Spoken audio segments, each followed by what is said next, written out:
Thank you, Sonoria. I appreciate it. So I will get started. And as she mentioned, there's a list here of the partners with this presentation that I wanted to bring to you.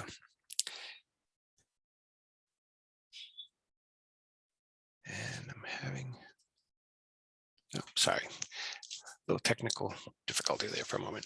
So as Sonoria had already mentioned, as a reminder, this webinar is meant to be watched after you already seen the CCIS introductory webinar. And some information here again, mass.gov/COVID survey has all of the different recorded webinars to date. The CCIS, the COVID Community Impact Survey, was a product of a wide range of team members from across the Massachusetts Department of Public Health, Health Resources in Action, and John Snow International. You can see their names here. CCIS was completed with a collaboration of a huge team of community partners, ranging from neighborhood associations, tribal partners, municipalities, youth service organizations, and many others. The names of many of our collaborators are listed here.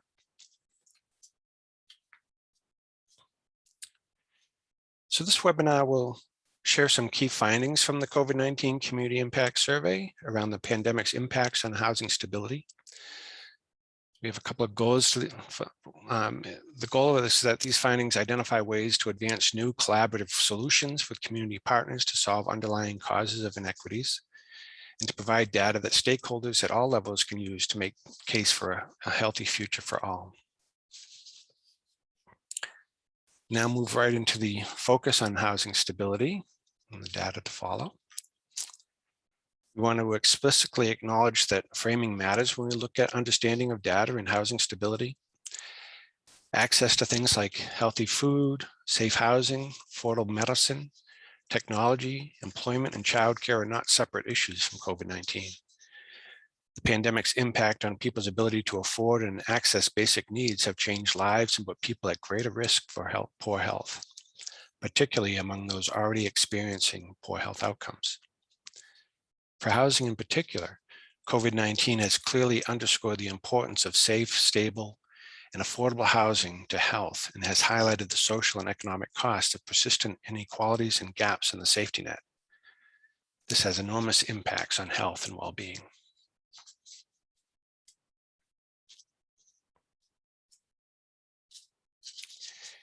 We'd now like to discuss a number of layers of oppression that make some people more vulnerable to the experience of housing instability. Beliefs about gender roles and the value of limit women's opportunities, income, and employment supports, thereby limiting resources available to single women and families prior to and during crisis. Victim blaming can lead to eviction of intimate partner violence survivors due to their partner's behavior. Many built environments were not designed to be accessible to people with disabilities, limiting housing options for this population. Ableist beliefs and practices limit employment opportunities for people with disabilities that could help them attain and/or sustain a stable housing situation.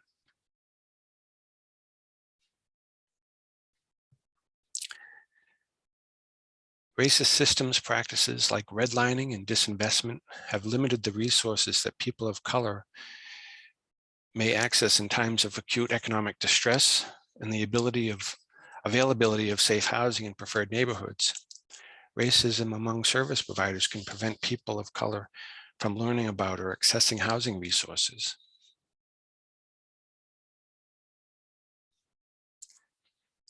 Housing services may exclude or not provide appropriate services for LGBTQIA individuals. Parental internalized homophobia or transphobia may cause youth to be thrown out of their home or leave an abusive situation without safe housing alternative in place. Family rejection means fewer avenues for financial and emotional support for LGBTQIA adults and youth in personal and societal financial crisis.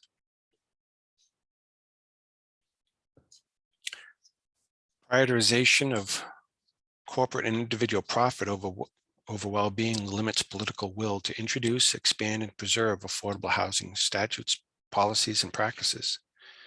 Overemphasis on the role of individual and financial success leads to blaming and pathologizing a people of limited means and the establishment of complex rules and policies focused on limiting expenditures for addressing sources of housing insecurity rather than meeting the full extent of the need. These layers of oppression make some people more vulnerable to the experience of housing instability, the worst form of housing instability being homelessness. In the most recent point in time count, almost 18,000 people in Massachusetts were experiencing homelessness. In Massachusetts, African Americans account for 39% of the people experiencing homelessness, but only 13% of the population. Again, highlighting some of these oppressive systems that are causing housing insecurity.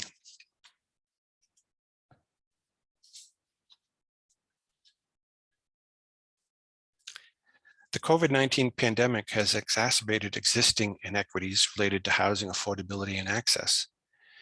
Nearly half of Massachusetts residents living in renter-occupied households were disproportionately impacted by housing cost burden. Black and Hispanic renter households were disproportionately impacted.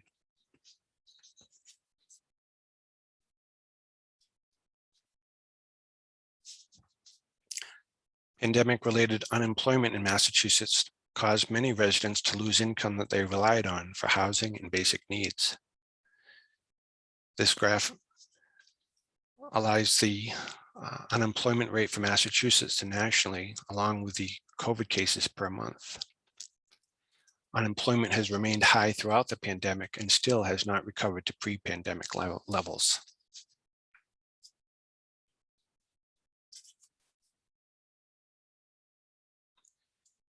This slide indicated the time frame from when the survey was conducted. As the chart indicates, it was a time of incredible increase in the number of COVID cases.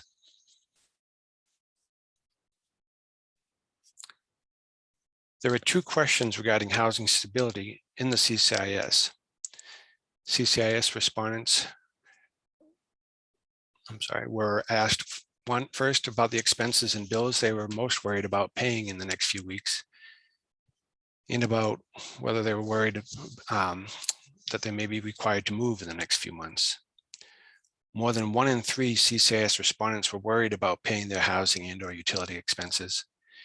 Nearly 1 in 5 were worried about having to move for any reason.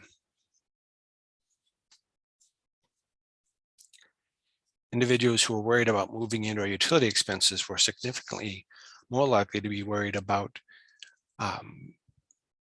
getting food and groceries and accessing healthcare and technology needs. They were 3.5 times more likely to worry about food or groceries compared to those not worried about housing and utility expenses. 2 times more likely to worry about healthcare needs compared to those not worried, and 3.5 times more likely to about technology needs.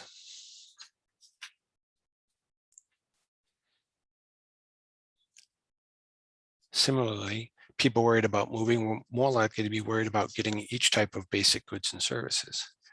They were 2 times more likely about food or groceries, 2 times more likely to worry about technology needs, and 2.5 times more likely to worry about child-related needs.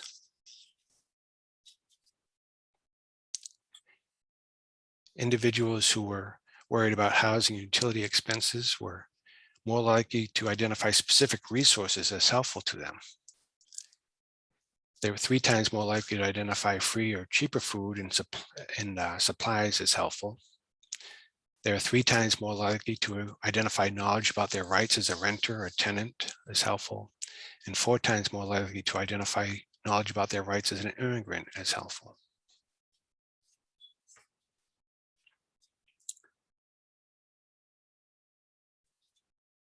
As with the previous slide, people who expressed the concern about moving were more likely to identify specific resources as helpful to them.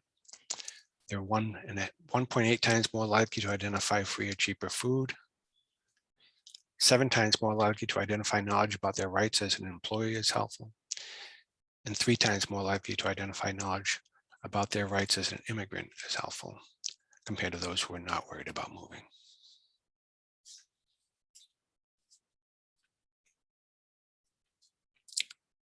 Having access to affordable, safe, and permanent housing is closely tied to various health outcomes.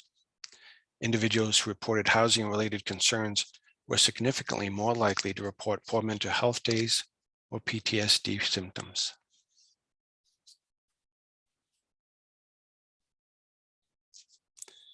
As with the prior slide, a correlation between the concern about moving with indications of poor mental health.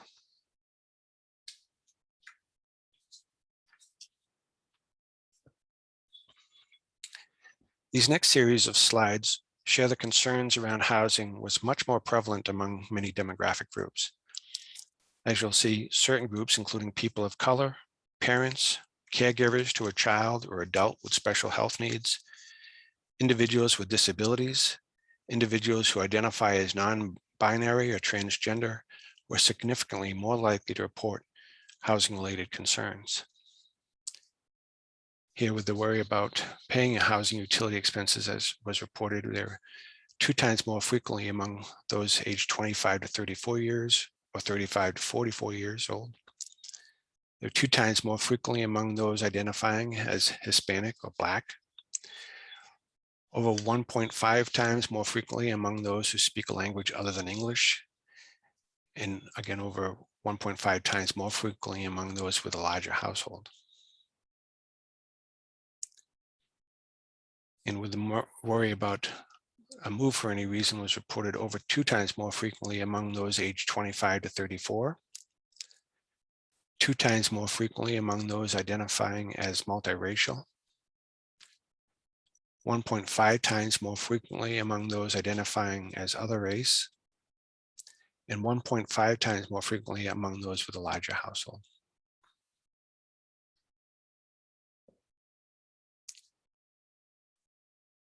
Worry about paying for housing or utility expenses was reported significantly more among parents, caregivers to a child or adult in the household with special health needs, individuals in most disability categories, individuals identifying as non-binary or transgender experience, individuals whose sexual orientation is bisexual, asexual, or questioning, not sure, and individuals experience intimate partner violence.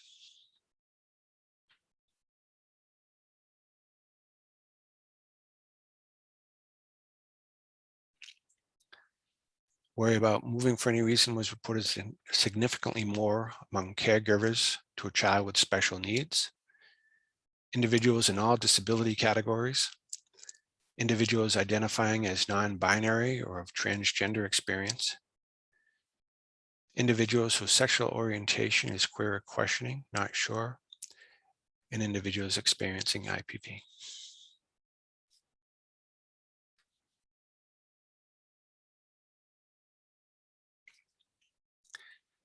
Worry about housing or utility expenses were reported 4 times more frequently among those with less than a high school education, over 2 times more frequently among those with high school, GED, trade, vocational school, or some college education, 4 to 5 times more frequently among those with household incomes less than $75,000, and nearly 2 times more frequently among those who experience a job loss, or job reduction, or leave due to COVID.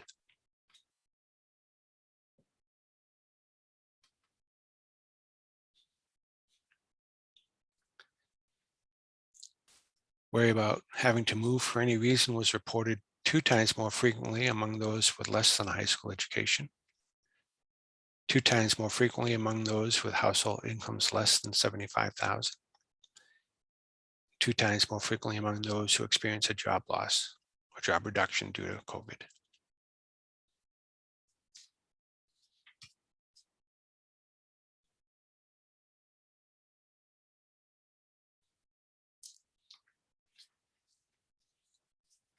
So Concern for housing expenses among highest low income group, regardless of job status. This slide indicates the concern was high among low income regardless of their job status. I'm sorry. So their worry about housing utility expenses was significantly higher among those experiencing a job loss, reduction, or leave compared to other job categories within each income category. However, those in the lowest income group, of less than 35,000, were most concerned with housing utility expenses, regardless of job change category.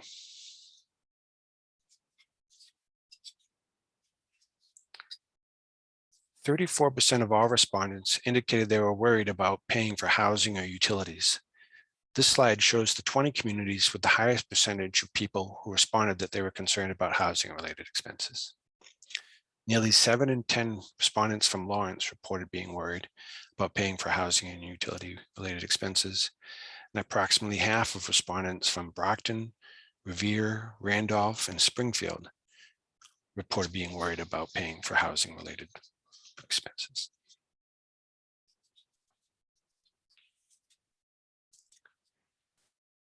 People experiencing intimate partner violence during COVID-19 were more likely than those who did not to also report worries about housing expenses and needing to move soon. 1 in 2 survivors were worried about paying housing-related expenses in the next few weeks. 1 in 4 survivors reported that having a safe place to stay if I have to move out of my current place would be useful right now. Survivors were 3 times as likely to report being worried about needing to move in the next few weeks, and 7 times as likely to report about being worried about needing to move because of conflict with roommates, family, or because of experiencing abuse at home.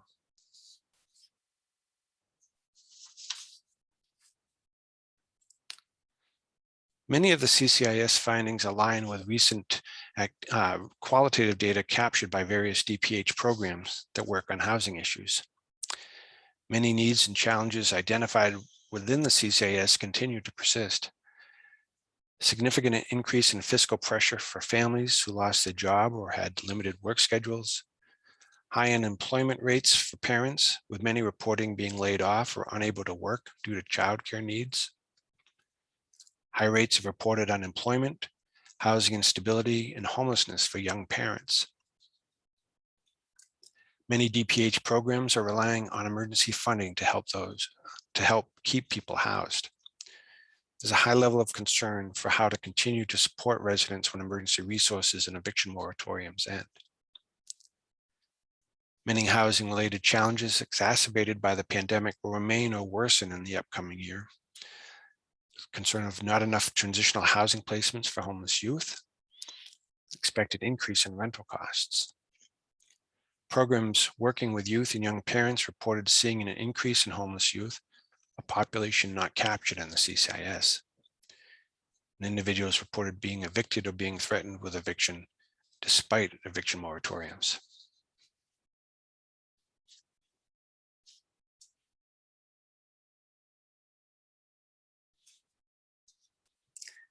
This slide indicates some of the federal and state assistance that have been put in place in response to the pandemic.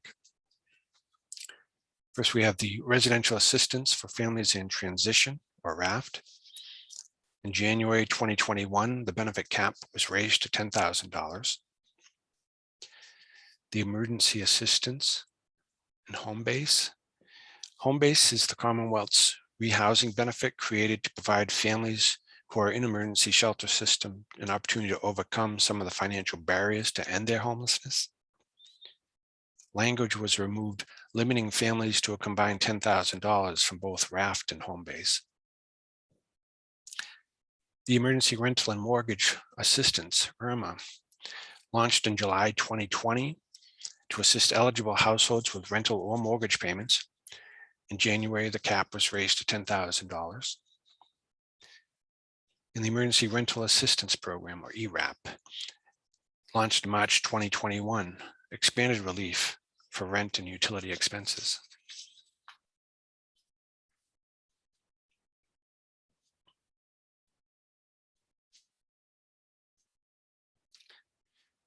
I want to share some key takeaways.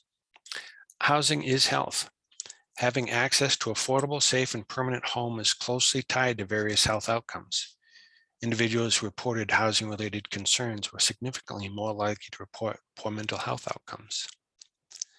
Housing-related issues and inequities in housing access and cost burden that existed pre-pandemic were made worse by the pandemic. Despite housing-focused programs such as BSAS's low-threshold permanent supportive housing and the housing stability support programs, inequities persist. More work needs to be done to support housing stability and to end homelessness. Large number of residents experience job loss, reduction, or leave impacting the ability to pay for housing and other basic needs like food, grocery, and healthcare. Certain groups, including people of color, parents and caregivers, individuals with disabilities, individuals who identify as non-binary or transgender, and those who have experienced intimate partner violence were significantly more likely to report housing-related concerns. Housing, being an important and influential social determinant of health, means that housing interventions are critical in addressing health disparities.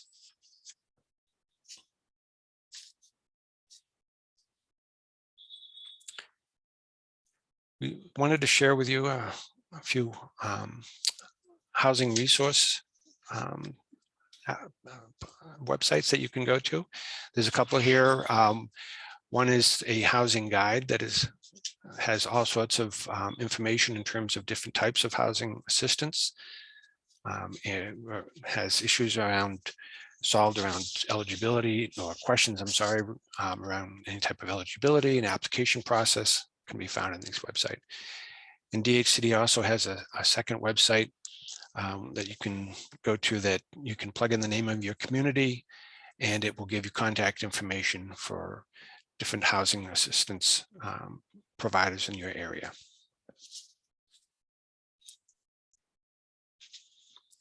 And in closing, if you want to know more, please visit mass.gov/COVID survey for more information on how residents of Massachusetts have been impacted by the pandemic and how we can all work together to turn these data into action. Thank you for joining us. And I'll turn it back to Sonori. Thanks.